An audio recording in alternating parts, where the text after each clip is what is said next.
semuanya, kenalin, aku Sela, anak magang di Radar Banjarmasin. Baru 3 bulan sih magang di sini, jadi masih fresh banget lah ya. Apa? Kalian penasaran kenapa aku milih magang di sini?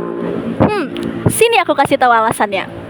Menurut aku, Radar Banjarmasin itu merupakan media lokal yang cukup konsisten dalam menyampaikan informasi terkini, terutama yang berkaitan langsung dengan kehidupan masyarakat daerah. Mereka tidak hanya fokus pada media besar, tetapi juga hal-hal kecil yang seringkali luput dari perhatian media nasional. Radar Banjarmasin juga memiliki konsisten yang sangat luar biasa, yaitu menjadi suara rakyat. Nah, kedekatannya itulah yang menjadi jembatan antara suara rakyat dengan pemangku kebijakan. Keren banget kan? Jadi kalian gak usah heran kenapa aku pilih di magang di sini. Orang tempatnya keren gini, ya kali gak dipilih. Selain itu, Radar Banjarmasin juga punya sejarah yang gak kalah menarik loh. Penasaran kan gimana ceritanya? Yuk langsung aja kita dengerin penjelasan dari Bapak Budianur selaku manajer pemasaran di Radar Banjarmasin. Sekarang ini Pak. Baik, Radar Banjarmasin berdiri sejak tahun 2001, hadir sebagai bagian dari koran Jawa Pos Group. Waktu itu sederhana, semangatnya ingin menghadirkan media lokal yang benar-benar dekat dengan masyarakat Banua, menyajikan informasi yang cepat, akurat, dan membawa kearifan lokal. Dari sini hadir slogan Jawa Posnya orang Banua. Ya, tentu di awal kehadirannya tidak mudah, harus membangun kepercayaan pembaca, menghadapi persaingan, menyesuaikan diri dengan perkembangan teknologi. Tapi dari sini justru kami belajar untuk terus berinovasi. Makanya kemudian hadir juga slogan Radar Banjarmasin, pelopor inovasi selalu lebih maju. Nah, seiring waktu kami bertekad menjadi media yang paling paham soal Banua, bukan sekedar koran. Jadi seperti ini, kalau koran kan surat kabar ya, bukan sekedar surat kabar, tetapi kami juga kemudian berkembang menjadi media multi platform yang kuat di ranah digital dan media sosial, juga semakin mendekatkan Radar Banjarmasin tentunya dengan publik, termasuk juga generasi muda. Alhamdulillah berkat konsistensi dan kualitas jurnalistik, warga Banua, pembaca, dan seluruh audiens kami, Radar Banjarmasin kini menjadi salah satu media, ya sebagaimana lihat, media terpercaya, media terkemuka di Kalimantan Selatan. Di Radar Banjarmasin paling paham soal Banua. Terima kasih. Tuh kan, menarik banget ya sejarahnya. Dari cerita tadi kita bisa lihat nih kalau Radar Banjarmasin bukan cuma sekedar media lokal biasa, tetapi juga punya perjalanan panjang yang penuh makna. Sejarah itu yang bikin Radar Banjarmasin punya identitas kuat sampai sekarang, tetap konsisten jadi suara rakyat dan dekat banget dengan masyarakat. Jadi wajar aja ya kalau media ini bisa terus dipercaya dan jadi pilihan utama warga buat dapetin informasi terkini. Keren banget kan? Gak cuman itu, di sini juga ada tim liputan khususnya loh, yang setiap harinya turun langsung ke lapangan untuk mencari dan meliputi berbagai berita terkini. Mereka nggak hanya melaporkan peristiwa besar, tetapi juga hal-hal kecil yang dekat dengan masyarakat. Kerja keras tim liputan inilah yang membuat berita di Radar Banjarmasin selalu up to date, akurat, dan pastinya relevan dengan kehidupan sehari-hari kita. Jadi, apapun yang lagi hangat diperbincangkan di daerah, biasanya sudah ada liputan lengkapnya di Radar Banjarmasin. Penasaran gak sih sama pengalaman paling menantang atau berkesan apa yang pernah dialami tim liputan Radar Banjarmasin? Yuk kita tanyain langsung sama Kak Bayu, selaku tim layout designer serta wartawan atau penulis di Radar Banjarmasin. Untuk liputan di lapangan itu kan kasusnya berbagai macam, dari kasus kriminal, dari kasus politik dan lain sebagainya. Nah mungkin seperti halnya kita meliput hal-hal yang sifatnya itu kriminal, pengungkapan kasus, itu kita harus benar-benar memperhatikan bagaimana kita juga harus berkoordinasi dengan kepolisian. Nah karena itu memang sangat-sangat menantang gitu, kayak pengungkapan kasus dan lain-lain gitu. Kita selaku di lapangan sebagai wartawan itu karena kita punya rasa ingin tahu dan beberapa hal seperti ini hal yang menantang ya, pengungkapan dan lain-lain, itu kita biasanya melakukan sebuah investigasi by data.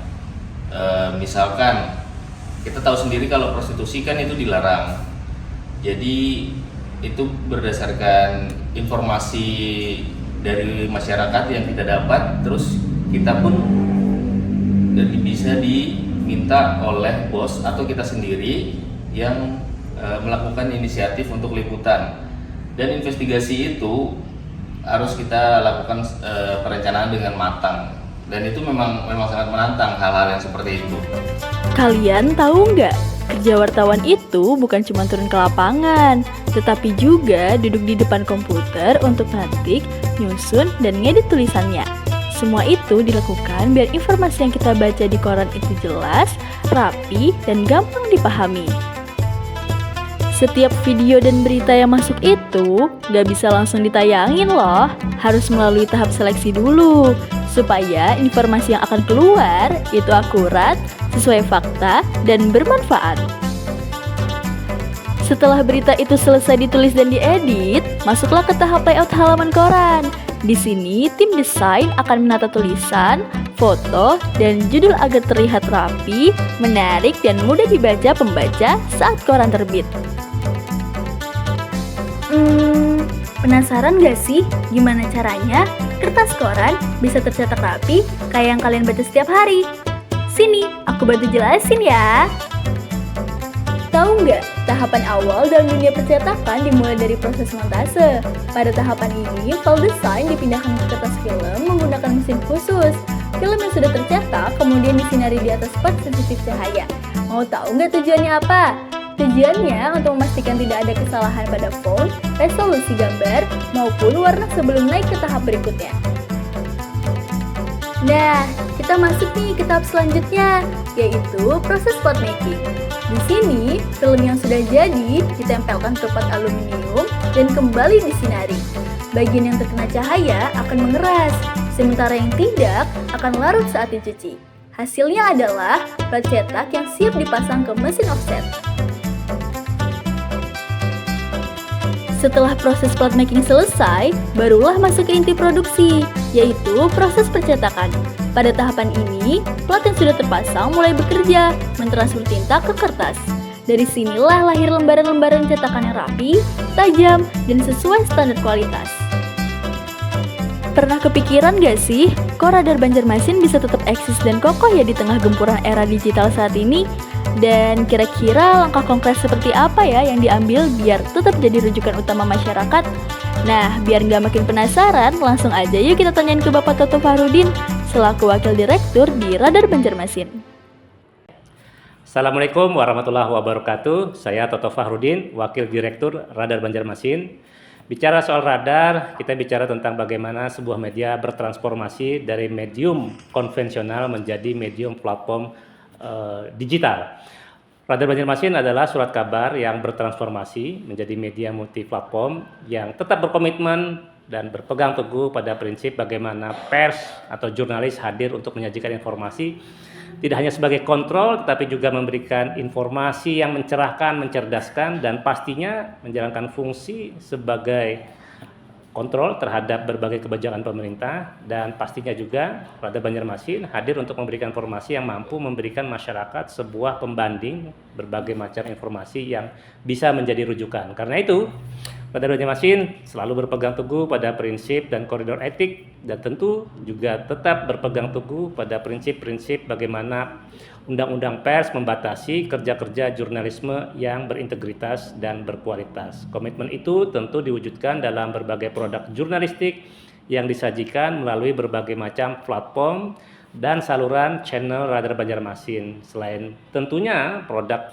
jurnalisme yang kita publikasikan dicetak, juga ada media online, juga ada media sosial, dan tentu juga ada beragam kegiatan-kegiatan offline lainnya yang itu merupakan peran Radar Banjarmasin untuk terus menyajikan informasi yang tidak hanya mencerahkan, mencerdaskan, tetapi juga memberikan insight dan informasi yang bisa membuat publik menjadikan Radar Banjarmasin sebagai rujukan informasi yang terpercaya di Kalimantan Selatan. Terima kasih. Assalamualaikum warahmatullahi wabarakatuh. Nah, menarik banget kan? Dari sini kita bisa lihat kalau Radar Banjarmasin bukan sekedar media, tetapi juga sahabat informasi masyarakat yang selalu berusaha menghadirkan berita akurat, terpercaya, dan relevan. Dengan pengalaman panjang dan komitmen kuat di era digital, Radar Banjarmasin akan terus jadi rujukan utama bagi pembaca maupun penonton, hari ini dan di masa depan. Terima kasih sudah menyaksikan. Sampai jumpa di video berikutnya. Radar Banjarmasin paling paham soal Banua.